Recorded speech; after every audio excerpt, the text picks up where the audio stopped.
तो पिछले लेक्चर में हम लोग 5 मार्क्स क्वेश्चंस कर रहे थे, जिसमें हम लोग 11-12 क्वेश्चंस कर लिए थे और रिमेनिंग क्वेश्चंस जो बचे हुए हैं आज कर लेंगे। 13-14 जो क्वेश्चंस बचे हैं आज वो कर लेंगे। तो इसी के साथ हमारा करंट भी खत्म हो जाएगा। हम लोग सब कुछ कर चुके हैं, इसका थ्योरी पार्ट कर चुके हैं, इंडेक्स के क्वेश्चंस कर चुके हैं, फिर एनसीईआरटी के एक्सरसाइज क्वेश्चंस कर चुके हैं, उसके बाद 2 मार्क्स, 3 मार्क्स, फिर 5 मार्क्स। तो लगभग पूरा करंट इलेक्ट्रिसिटी कुछ भी नहीं छूटा है, सब कुछ हम लोग कवर कर चुके हैं।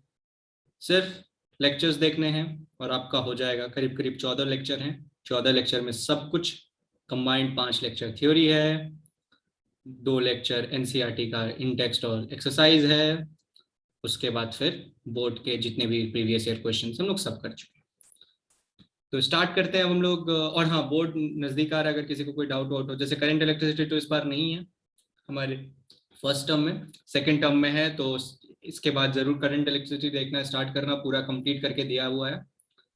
और अगर बाकी किसी चीज में अगर किसी को डाउट हो तो हमारे टेलीग्राम चैनल या व्हाट्सएप, जीमेल पे या कमेंट सेक्शन में हमसे पूछ सकते हैं। चलो स्टार्ट करते हैं। तो स्टार्ट करेंगे क्वेश्चन नंबर 4 से। Derive an expression for joules law of heating. क्या होता है जूल्स लॉ ऑफ हीटिंग? मतलब हमको एच निकालना है बेसिकली। तो जो जो हमको पता है पहले वो लिख लेते हैं। P इज इक्वल टू क्या होता है? VI होता है। अब क्या करेंगे, या तो I के टर्म्स में चेंज करेंगे या तो V के टर्म्स में चेंज करेंगे। जैसे कि हम जानते हैं अगर I के टर्म्स में चेंज करें सबको, तो V को क्या लिख सकते हैं? क्या लिख सकते हैं? IR। करेक्ट। तो I स्क्वायर R हो गया। और अगर V के टर्म्स में चेंज करें I को, तो क्या होगा? V square by R। ये हो गया हमारा पावर का। हीट क्या होता है? टाइम से मल्टीप्लाई कर देंगे P इंटू टी, तो क्या मिलेगा? I स्क्वायर आर टी और V square by R T. ये हुआ हमारा जूल्स लॉ ऑफ हीटिंग। अगला क्वेश्चन क्या कह रहा है? Give 2 example of applications of heating effect of electric current. जो हीटिंग इफेक्ट से सबसे इंपॉर्टेंट जो होता है हम लोग पढ़ चुके हैं, फ्यूज होता है। करेक्ट है। हीटिंग इफेक्ट से दूसरा क्या हो सकता है? टोस्टर हो सकता है। क्या हो सकता है? और कि वाटर हीटर हो सकता है।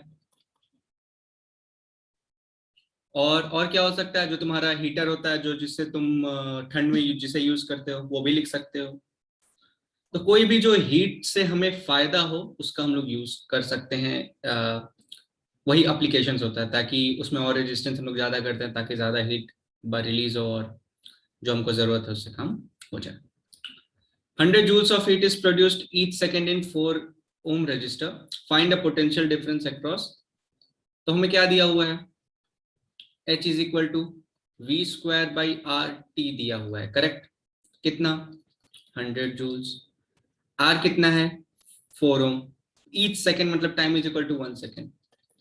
400। T इज इक्वल टू कितना? 1। R इज इक्वल टू कितना? 4। तो V स्क्वायर कितना हो गया? 4। तो V कितना हो गया? 20। चेक कर लिया जाए। V स्क्वायर, या सीधे आई स्क्वायर से भी कर सकते हो। फिर V is equal to I R करना होगा, पर हम सीधे V square by R, V square into R T वाला फॉर्मूला यूज किए। क्यों? क्योंकि हमको सीधे V निकालना था, तो बीच का यूज करने का जरूरत नहीं था। Next question. A wire of resistivity rho is stretched to double its length with its new resistivity. Give reason for your answer. R is equal to rho L by A. L अगर बढ़ गया तो resistance क्या हो गया? Change हो गया। Simple सा बात है। Draw systematic diagram of circuit consisting of a battery 3 cell 2 volt 5। Same question लोग पहले भी कर चुके हैं। कैसा होगा ये? ऐसा होगा। इसमें बैटरी ऊपर बना दिया है, कोई दिक्कत का बात नहीं है, कहीं भी बना सकते हो, कोई रोके टोकेगा नहीं। बहुत बार ये क्वेश्चन कर चुके हैं, हमको नहीं लगता इसमें किसी को दिक्कत होना चाहिए। अगला question. 2 wires, one of copper and another of manganese have equal length, equal resistance. Which one is which is thicker? Given that, okay, चलो ठीक है। दोनों का क्या है? रेजिस्टेंस क्या है? Equal resistance. मतलब R M is equal to क्या है? R C. एम क्या हो गया? मैंगनीज। सी क्या हो गया? कॉपर। मतलब rho M L M A M. Correct. Rho C L C A C. मतलब एम मतलब क्या हो गया? मैंगनीज का, और हमको जानते हैं आर क्या होता है, रो एल बाई ए, तो सब में mm सबस्क्रिप्ट में लगा दिए। अब क्या कह रहा है, two wires, one of copper and other of manganese have equal length, मतलब लेंथ दोनों का बराबर है, कट जाएगा, ठीक है। विच वन इज थिकर, कौन सा ज्यादा थिकर होगा, ये दिया हुआ है कि rho M by rho C equals to, क्या दिया हुआ है, which one is thicker given the resistivity of manganese is lower, मतलब अगर मैंगनीज का रेजिस्टिविटी कम है रो सी के तो ये लेस देन 1 है, करेक्ट, ये तुमको दिया हुआ है क्वेश्चन में। तो क्या होगा, रो एम बाई ए एम किसके बराबर हो गया इस इक्वेशन से, रो सी बाई ए सी के बराबर हो गया। कॉपर का ये ज्यादा है और मैंगनीज का ये रो एम कम है, तो इसको अगर हम लिखेंगे तो rho M into A C is equal to rho C into A M. ज्यादा कम, तो कम में ज्यादा मल्टीप्लाई करेंगे तभी ना, और ज्यादा में कम मल्टीप्लाई करेंगे तभी दोनों बराबर आएगा, करेक्ट है। तो जो AC होगा वो क्या होगा, ज्यादा होगा किससे, AM से। क्यों, क्योंकि अगर AC ज्यादा नहीं होगा तो रो एम इंटू ए सी, अगर दोनों छोटा रहा AM और इससे, अगर AM से छोटा रहा AC तो rho M into A M क्या होगा, छोटा रहेगा, क्योंकि रो एम हमको पता है क्या है, छोटा है रो सी से। समझ आया, तो आंसर क्या होगा, AC बड़ा है AM से। क्वेश्चन हमारा एक कौन क्या, विच वन इज थिकर, जिसका एरिया ज्यादा वो ज्यादा थिकर, तो हमारा क्या हो जाएगा, कॉपर वन इज थिकर। चलो अगले क्वेश्चन पे तरफ बढ़ते हैं, किधर गया, copper wire is thicker. Derive an expression for equivalent resistance of R1 R2, 1000 बार कर चुके हैं। अगर सब सीरीज में है तो क्या करेंगे हम लोग, करंट पहले सबको वोल्टेज के टर्म्स में लिखेंगे, फिर सबको करंट से रिप्लेस कर देंगे। क्यों करंट से रिप्लेस करेंगे, पिछला दिन भी सेम क्वेश्चन बनाने समय बोले थे, क्यों रिप्लेस करेंगे करंट से सबको, क्योंकि करंट हमारा क्या होता है, सेम होता है। अगला क्वेश्चन कैसे करेंगे बता देते एक बार फिर से, देख लो कोई दिक्कत नहीं है। V is equal to V1 plus V2 plus V3, तीनों क्या हुआ, या R1 खाएगा या R2 खाएगा या R3 खाएगा। खाएगा क्यों बोल रहे हैं, क्योंकि पोटेंशियल ड्रॉप होगा, तीनों का समेशन पोटेंशियल ड्रॉप किसके बराबर होगा, मेन पोटेंशियल के बराबर होगा। इसको IR से रिप्लेस कर देंगे, IR equivalent IR1 plus IR2 plus IR3, सब में आई क्यों, क्योंकि सीरीज में हमारा करंट क्या होता है, कांस्टेंट होता है, सेम रहता है। तो R इक्विवेलेंट किसके बराबर, R1 plus R2 plus R3 के बराबर हो गया। अगला क्वेश्चन क्या है, fuse of 3A 5A 10A are available, calculate and select the fuse operating iron for 1 kilo. चलो ठीक है, 1 किलोवाट पावर है, यानी 1000 वाट पावर है, करंट के टर्म्स में दिया हुआ है, पहले लिख देते हैं। तो पावर क्या हो गया, V इंटू आई, वी कितना दिया है 220 इंटू आई क्या है, निकालना है। क्यों निकालना है, अभी थोड़ा देर में समझ में आएगा। 1000 बाई 22, इसको क्या लिख सकते हो, 50 बाई 11, जिसको लिख सकते हो 4 पॉइंट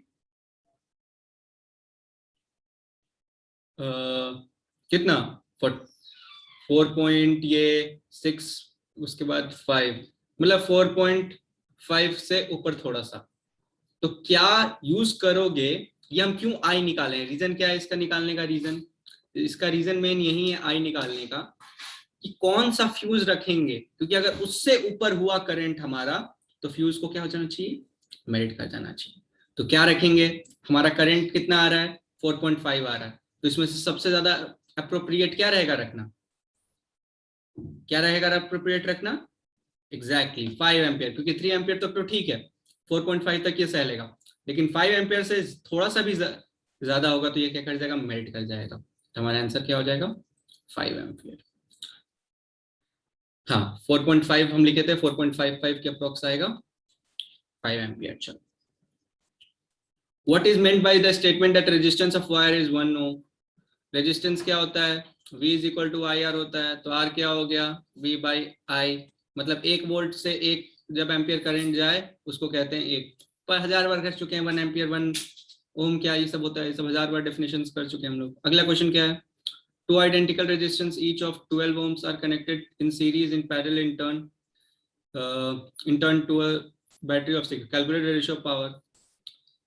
पावर क्या होगा ये हमको निकालना है, टू आइडेंटिकल रेजिस्टेंस, पहला में क्या है, कनेक्टेड इन सीरीज में है तो इक्विवेलेंट रेजिस्टेंस क्या हो गया 24 R1 प्लस R2 12 प्लस 12, तो पावर क्या हो गया V square by R equivalent 1, ठीक है, ये P1 हो गया। तो P2 क्या होगा, दोनों के दोनों पैरेलल में कनेक्टेड है, तो 12 फॉर्मूला याद होगा ये R1 into R2 by R1 plus R2 parallel का, अगर दो हो तो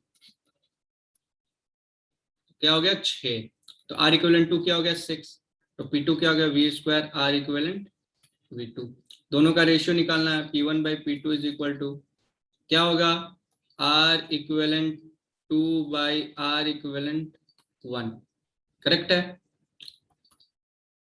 इन्हीं का रेशियो R इक्विवेलेंट क्या आया है पहला केस में, नहीं पहले दूसरा 6 फिर 24, तो क्या आ गया 1/4, तुम्हारा आंसर क्या आना चाहिए 1/4 आना चाहिए, 1:4 सही है।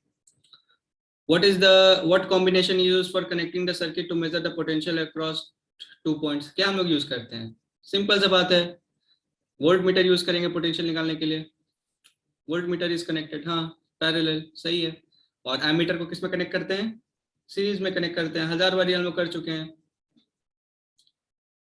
और ये भी बताया था कि वोल्ट मीटर के साथ रेजिस्टेंस होता है बहुत बड़ा होता है, और एमीटर के साथ क्या होता है कम होता है बहुत।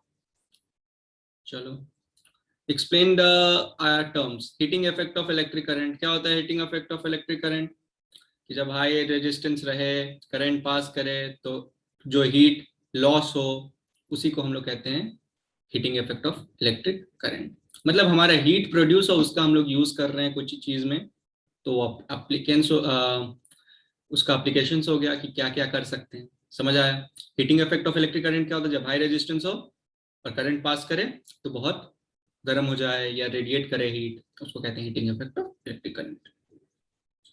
अगला question, derive an expression for heat produced by electric current and state Joule's law, अभी जस्ट थोड़ा देर पहले हम लोग क्वेश्चन नंबर जो 4 था उसमें भी यही किए थे, एग्जैक्टली सेम देख लेना है।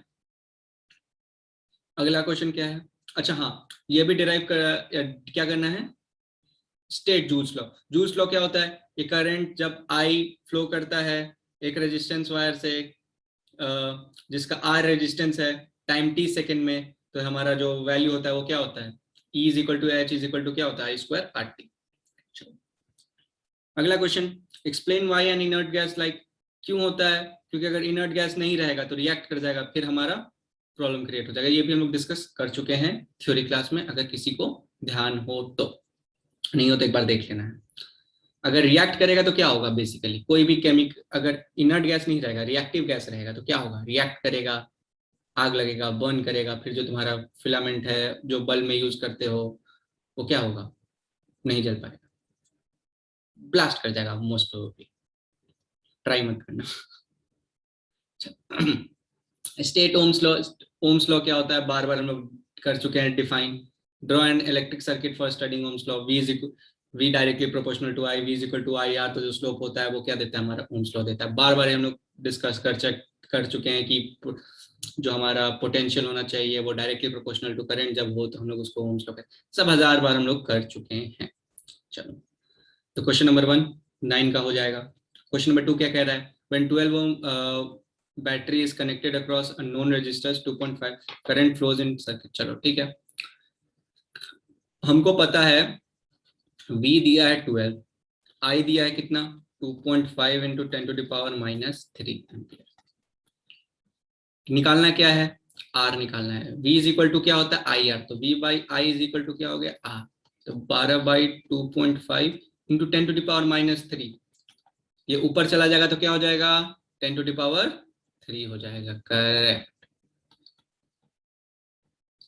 इसको और कैसे लिख सकते हैं 25 इंटू 10, और इसको स्क्वायर करके इसको भी स्क्वायर कर सकते हैं, करेक्ट, एक इसको दे दिए, क्यों हम ऐसा किए, रीजन क्या था, ताकि हम इसको आराम से 100 को 4 से डिवाइड 100 को 25 से डिवाइड करें तो 4 मिल जाए, कैलकुलेशन करने का अपना अपना तरीका।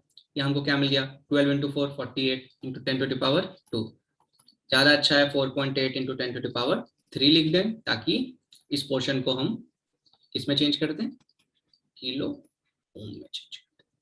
समझ आ गया? तो हमारा आंसर क्या हो गया 4.8 kilo ohm.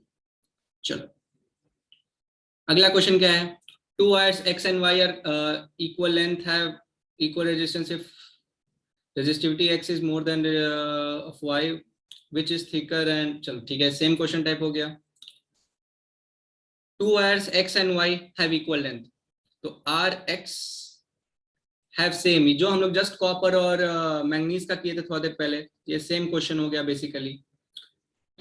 If resistivity of x, तो अगर तुमको ध्यान में होगा वहां कॉपर का रेजिस्टिविटी क्या था, ज्यादा था किससे, मैंगनीज के, और दोनों का लेंथ सेम था, तो हम लोग का आंसर क्या आया था, AC greater than AM। Same यहां भी आएगा, AX ग्रेटर देन AY। तो कौन सा ज्यादा थिक होगा हमारा, क्योंकि यहां पर भी पूछ रहा है which wire is thicker and why. Why का रीजन अभी हम लोग जस्ट यही रीजन है कि हम लोग पूरा एकदम लिख दिए। वाई क्या हो जाएगा, तो हमारा क्या आंसर हो जाएगा, वायर X इज थिकर, यहाँ वायर A इज थिकर लिखा है, मतलब ये बेसिकली X का बात कर रहा है। B होगा इसके हिसाब से वायर B Y, ठीक है, तो हमारा वायर X इज थिकर। अगला क्वेश्चन क्या है, करंट इन ईच रेजिस्टेंस, ये वाला जो सर्किट डायग्राम है, चलो कर लेंगे। ईच में कैसे जाएगा, सबसे पहले क्या निकालेंगे हम लोग, I1 निकालने के लिए क्या करना होगा, I1 मतलब ऊपर में जो जा रहा है, इसमें मतलब I2, और नीचे जो जा रहा है I3। क्या करना होगा, V/R1 पता ही है, यहाँ का पोटेंशियल पैरेलल में है, तो पोटेंशियल क्या होगा हमारा, कांस्टेंट होगा पोटेंशियल डिफरेंस दो पॉइंट का, तो 6/30 मतलब 1/5 मतलब 0.2 एम्पियर I1। सिमिलरली I2 क्या हो गया, 6/10 मतलब 0.6। लास्ट क्या हो गया 6/5 I3 क्या हो जाएगा 1.2। करेक्ट है। टोटल करंट क्या करेंगे, सबको जोड़ देंगे, तो क्या मिलेगा हमको 1.2 प्लस 0.6 प्लस 0.2 2 एम्पियर मिल गया। लास्ट क्वेश्चन क्या है, इक्विवेलेंट रेजिस्टेंस। इक्विवेलेंट रेजिस्टेंस के लिए क्या करेंगे, 1/R equivalent is equal to 1/30 plus 1/10 plus 1/5 कितना आएगा 30। ये भी हम लोग का ऐसा क्वेश्चन भी हम लोग बहुत बार कर चुके हैं। 10 यानी 1/3 equals to R equivalent, 1/R equivalent, तो R इक्विवेलेंट कितना हो गया 3 हो गया। R equivalent 3 2 ampere 1.2 0.6 0.2 wire axis बन गया सारा क्वेश्चन। क्वेश्चन नंबर 11 क्या कहता है, study the following current time graph from the two different sources. एक ये है एक ये है, use above graphs to list what differences between the current in two cases. जैसे इसमें अगर पता चल रहा है करंट पूरे टाइम क्या है, कांस्टेंट है, मतलब y एक्सिस पे करंट है हमारा, x एक्सिस पे टाइम है, तो x एक्सिस बढ़ते जा रहा है लेकिन y में कोई चेंजेस नहीं आ रहा है, मतलब करंट क्या है कांस्टेंट है। ये क्या है, इसमें चेंज होते जा रहा है, करेक्ट, पहले बढ़ा फिर घटा। ये किसका ऐसे ग्राफ होता है, ये साइन थीटा का ग्राफ है। साइन थीटा का ग्राफ मतलब सर पढ़ोगे आगे क्या होता है, साइन थीटा का ग्राफ एंड ऑफ पढ़ोगे, बस बताने के लिए, अगर कभी कहीं पूछते कि किसका ग्राफ है तो दिमाग में बैठ ध्यान में रहे, सुना लगे कि साइन थीटा का है ये ग्राफ। इसमें क्या है, वेरी कर रहा है। अगला क्वेश्चन क्या है, name the type of current in, इसको कहते हैं डीसी करंट मतलब डायरेक्ट करंट, इसको कहते हैं एसी करंट मतलब अल्टरनेटिंग करंट, मतलब पॉजिटिव से निगेटिव भी जा रहा है, इसमें सब बस पॉजिटिव रहेगा डीसी में, ठीक है। Identify one source of each of this current, इसका सोर्स बैटरी होता है।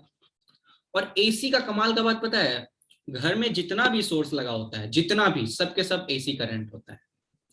तो जो हम लोग पढ़ते हैं सब डायरेक्ट करंट के बारे में जनरली पढ़ते हैं 10 तक, पर अधिकतर चीज हम लोग को जो रियल लाइफ से मिलता जुलता है सबके सब क्या है, AC current. What is mean by the frequency of current in India is 50 hertz. इसका मतलब क्या हुआ कि इंडिया में फ्रीक्वेंसी ऑफ मतलब कि जो हमारा करंट वेरी करेगा वो बेसिकली कहां से कहां तक वेरी करेगा, 0 to 50 हर्ट्ज। इसका मतलब यही हुआ अल्टरनेटिंग करंट, अगर आसान भाषा में बताने की कोशिश की जाए तो। चेक कर ले answer. In current constant variable current is positive while in current is, ठीक है, दूसरा डेफिनेशन दे, दूसरा रीजन दे सकते हैं पहले वाले में, जो हम बोले पर डिफरेंस में बताए नहीं कि उसमें सिर्फ पॉजिटिव है और इसमें पॉजिटिव और निगेटिव दोनों है। Direct current, alternative current from battery, जैसे हम बताए थे घर में सब कुछ होता है अल्टरनेटिव करंट। हाँ देखो एकदम आसान भाषा में ये भी लिखा है कि 0 to 50 हर्ट्ज में ही रहेगा। Calculate the resistance of wire using the graph. How many 176 ohm resistance parallel required to carry 5 ampere on a 220 volt line? Define electric power।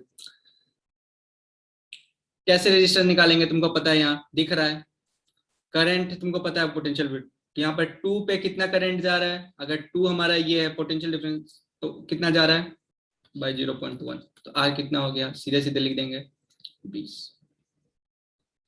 पहला क्वेश्चन हो गया। दूसरा, how many 176 ohms are pack, तो 1 by are equivalent क्या हो गया हमारा n by, अगर n पैरेलल लगा देंगे तो 176, तो आर इक्विवेलेंट क्या हो गया 176 बाई n।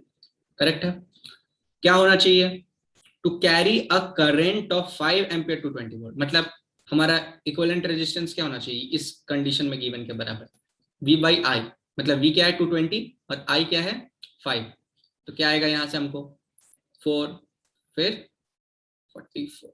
करेक्ट है 2204 यानी r इक्विवेलेंट हमारा r कितना आना चाहिए 44 आना चाहिए, यानी n इज इक्वल टू क्या हो गया 176 बाई 44, कितना आएगा 44 इंटू 4 टाइम्स। कैसे हम किए, 40 इंटू 4 क्या होता है 160 होता है, बचा 4 तो 4 इंटू 4 क्या हो गया 16, तो 176। ऐसे तेजी से करने का जरूरत होता है, कैलकुलेशन करना सीखना होता है खुद से, प्रैक्टिस से एक्सपीरियंस से खुद आ जाएगा। Define electric power. पावर क्या होता है, H is equal to I square R T होता है एनर्जी, तो rate of change of energy is known as power, सीधे लिख देंगे।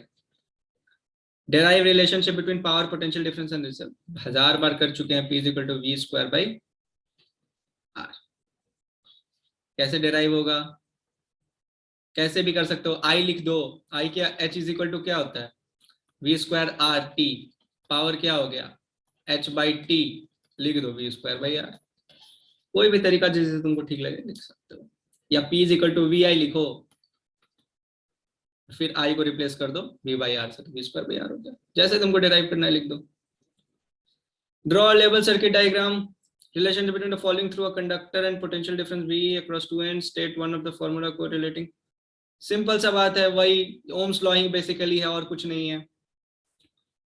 इस तरह नहीं नाक पकड़ के इस तरह नाक पकड़ रहा है और कुछ नहीं है, क्वेश्चन में कुछ भी चेंज नहीं है, ओम्स लॉ को ही वो करना है, सेम तरीका है। ऑल्सो रिलेशन डायग्राम यही है ओम्स लॉ, बेसिकली यही है।